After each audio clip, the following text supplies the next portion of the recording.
Agjencia Kombëtare e Mbrojtjes Civile në bashkëpunim me UNPD dhe strukturat e Bashkisë Durrës kanë zhvilluar në sheshin Liria të qytetit një fushatë ndërgjegjësuese mbrojtje civile në turne.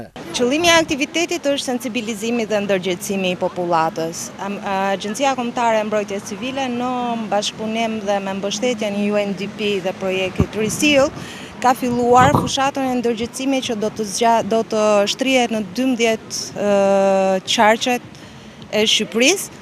Kemi nisur para disa javësh me përmetin, në datën 13 tetor në ditën e parandalimit fatkeqësive ishim në Elbasan, ndërsa sot ndodhemi në Durrës. Kemi hapur sendat tona informuese dhe presim gjithë qytetarët të na bashkohen për të marrë informacion se si të parandalojmë, se si të reagojmë në rastet e fatkeqësive dhe si të rimëkëmbemi më pas. Për gjitha rastet e mbrojtjes civile, për marrjen e masave, do bëjmë një inspektim të vogël të se si funksionon kur bie një zjarr, do vinë dhe nxënës shkollave, bashkë me zjarfiksen, do bëjmë edhe një demonstrim të vogël se si fiket zjarri, si funksionojnë ato fikset, bashkë edhe me kryqin e kuq, do bëjmë se si ndodhi rast shpëtimi e të gjitha këto mëra. Fushata theksuan organizatorët se në nxitjen e pjesëmarrjes aktive në ruajtjen e sigurisë personale,